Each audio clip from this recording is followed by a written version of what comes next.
Sous la direction de Marianne Vanier, Maître Eckhart, lecteur des pères grecs. Lecture de l'introduction de cet ouvrage, écrite par Marianne Vanier. Comment et pourquoi Maître Eckhart s'est-il référé aux pères grecs?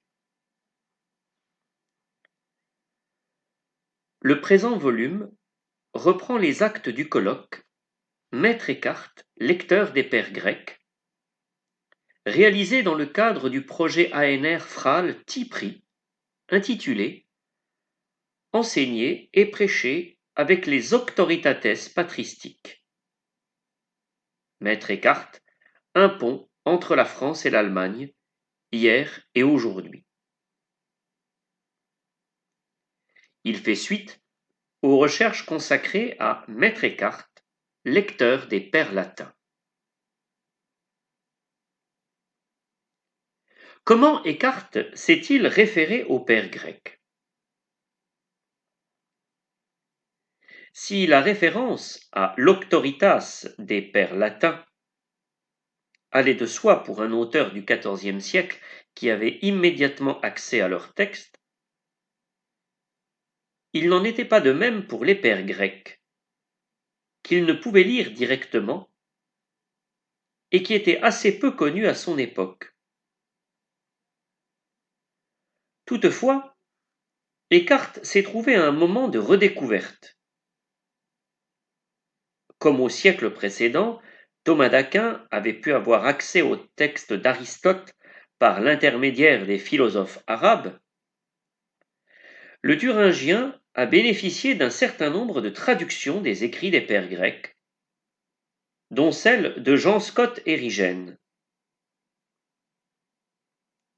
Il existait également un choix de passages majeurs de leurs œuvres, rassemblés, dès l'époque patristique, dans les chaînes et les florilèges, et ensuite dans les différentes gloses, partiellement reprises dans ce passage obligé pour tout théologien médiéval, que sont les sentences de Pierre Lombard, ainsi que dans les postyles, duc de Saint-Cher.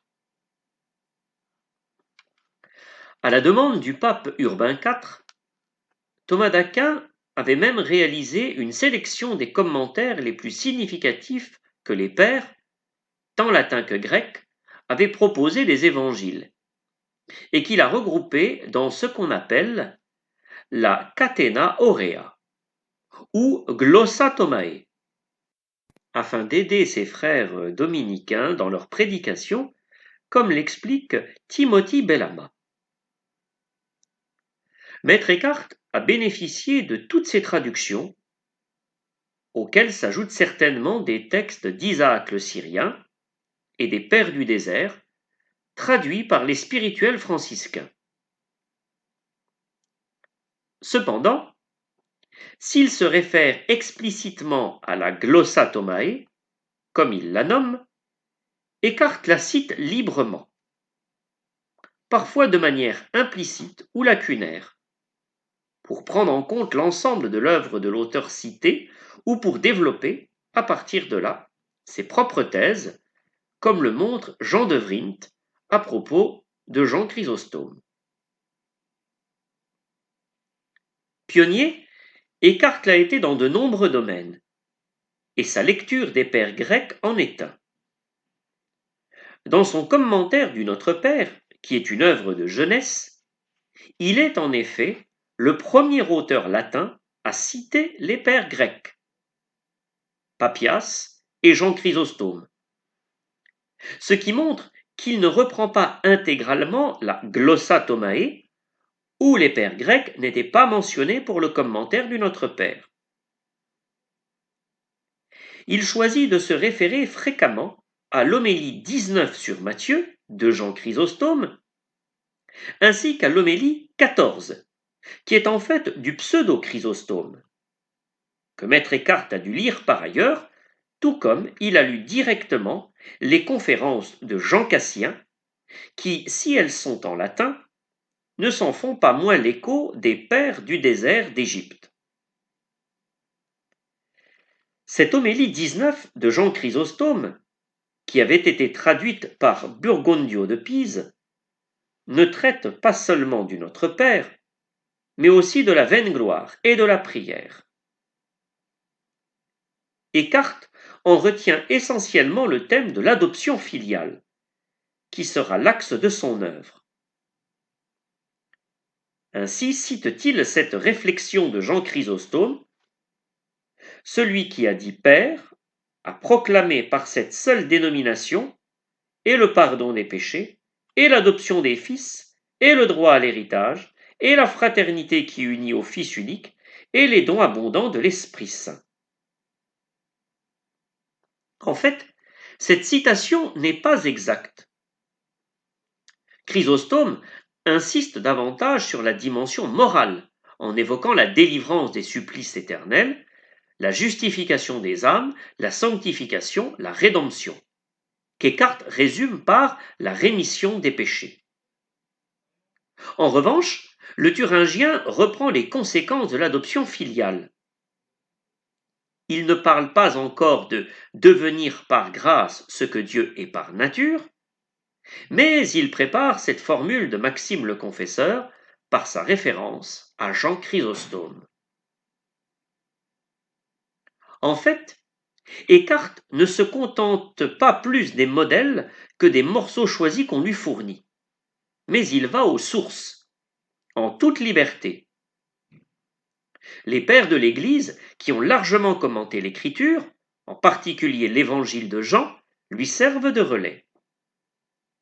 Ainsi, le thuringien emprunte-t-il, en les réinterprétant, certains éléments aux commentaires sur l'Évangile de Jean d'Origène, aux homélies de Jean Chrysostome, et du côté latin, aux commentaires d'Augustin. Il prend également en compte les réflexions sur la divinisation de Maxime le Confesseur, comme le montrent Joseph Kakaramattaïl et de Jean Damascène. En revanche, il ne connaît pas le commentaire de Cyril d'Alexandrie sur Jean, alors qu'il dispose de quelques autres de ses écrits. Pourquoi Eckhart s'est-il référé aux pères grecs? Magister in Sacra Pagina. S'efforçant de comprendre au mieux l'écriture, Eckhart recherche toutes les ressources disponibles et prend en compte tous les commentaires qui en ont été donnés, tant hébraïques que patristiques. Mais mieux en pénétrer le texte et en dégager la substance moelle, ce qui l'amène à faire œuvre de pionnier, tant pour le dialogue interreligieux que pour le dialogue œcuménique. Vivant entre le Concile de Lyon, qui en 1274 essaie de rétablir l'unité avec l'Orient, et celui de Ferrare-Florence, qui en 1437-1439 va plus loin sur les chemins de l'unité, Eckhart se situe dans cette dynamique du rapprochement entre l'Orient et l'Occident, qui est d'ailleurs l'origine de la Catena Aurea. Et son choix des pères grecs n'est pas anodin. En effet, non seulement ils trouvent dans leurs écrits le moyen d'aller plus loin dans l'approfondissement théologique, mais aussi la référence à l'apport de l'Église indivise qui ouvre le chemin de l'unité. Ainsi, en s'appuyant sur Jean Damascène, comme le montre Marcus Vincent, Eckhart dépasse-t-il à la fois l'essentialisme latin et le monopatrisme grec, afin de mieux rendre compte de la vie trinitaire. Cette référence au père grec dessine, en même temps, un autre visage du thuringien, celui du frère prêcheur, qui s'engage pour l'unité concrète de l'Église, comme le fera plus tard l'un de ses meilleurs lecteurs, Nicolas de Cuse, qui a œuvré pour réaliser l'unité de l'Église. Ce n'est certainement pas un hasard si Vladimir Lossky, spécialiste de la théologie mystique de l'Église d'Orient, a consacré sa thèse à Maître Eckhart. Cependant, se situant au tout début des études écartiennes, Vladimir Lossky n'a pu préciser ce qu'Eckhart avait retenu des pères grecs. Or, cet apport est fondamental. Il en va de la réinterprétation de la théosis, qui était centrale dans leurs écrits à partir de la naissance de Dieu dans l'âme, qui en est l'expression occidentale, comme le montre de manière magistrale Théo Kobouche. Parmi les pères grecs, c'est essentiellement à Origène, à Jean Chrysostome, à Maxime le Confesseur et à Jean Damascène qu'Eckhart se réfère. Il retient leurs principales intuitions pour rendre compte de la filiation divine qui est au cœur de l'évangile de Jean. Mais citer Origène n'allait pas toujours de soi à son époque. On comprend dès lors qu'il dise, en ouverture de son cycle sur la naissance du Dieu dans l'âme au début du sermon 101, que cette naissance se produise toujours, dit saint Augustin. À quoi cela me sert-il si elle ne se produit pas en moi? Qu'elle se produise en moi, c'est cela qui importe. C'est l'autorité de saint Augustin qui est invoquée, alors que l'auteur de la citation est Origène, parfois difficilement reconnu à son époque. Peut-être est-ce là l'erreur d'un copiste.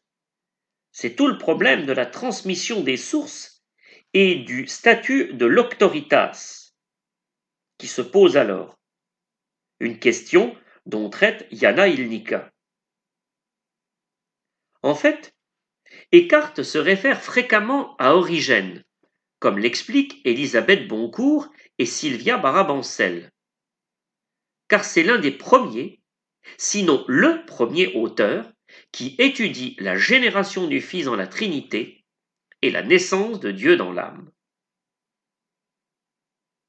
En revanche, on ne sait pas si le Thuringien a pu avoir accès au texte des Cappadociens, si ce n'est le De Divisione Naturae de Grégoire de Nice, comme le souligne Philippe Molac. Il a pourtant des intuitions analogues à l'épectase nicéenne. Mais il ressort de son œuvre qu'il a lu Jean Damascène dans la traduction que Burgundio de Pise avait faite de la foi orthodoxe, et qu'il s'en est largement inspiré. C'est là un point nouveau dans les études écartiennes, qui montre qu'Eckhart n'emprunte pas tant la voie négative à Denis qu'à Jean Damascène, comme le met en évidence Job Getcha. Avec Damascène, le Thuringien va même jusqu'à dire que Dieu est au-delà de l'être, comme le souligne Jean-Claude Lagarrigue. Mais il réinterprète également Damascène, et toute une étude serait à faire sur la conception de l'image chez les deux auteurs, dans la mesure où, tout en préconisant la désimagination, les images superflues, pour revenir à la seule image qu'est le Fils, Eckhart n'est pas sans rejoindre ou reprendre Jean Damascène, qui, dans sa lutte contre les iconoclastes, refuse toute espèce d'idolâtrie, pour expliquer, à la suite de Basile de Césarée, que pour l'icône, l'honneur rendu à l'image va au prototype. Il importerait également d'étudier les Sacra Parallela, représentés en couverture de l'ouvrage et attribués à Jean Damascène, non seulement parce qu'ils constituent un florilège patristique complet de la Bible, mais aussi parce que leurs illustrations donnent un relief nouveau au texte. Force est de constater qu'Eckhart, qui apprécie les choses nouvelles et rares à trouver dans l'œuvre des pères grecs, le creusait, lui permettant non seulement d'approfondir sa compréhension de la divinisation et d'en donner une version occidentale à partir de la naissance de Dieu dans l'âme, mais aussi de préciser sa théologie de la grâce, sa réflexion sur l'image. Autant de sujets qui demandent à être revisités et qui vont l'être dans cet ouvrage, qui appellera aussi d'autres études sur la question.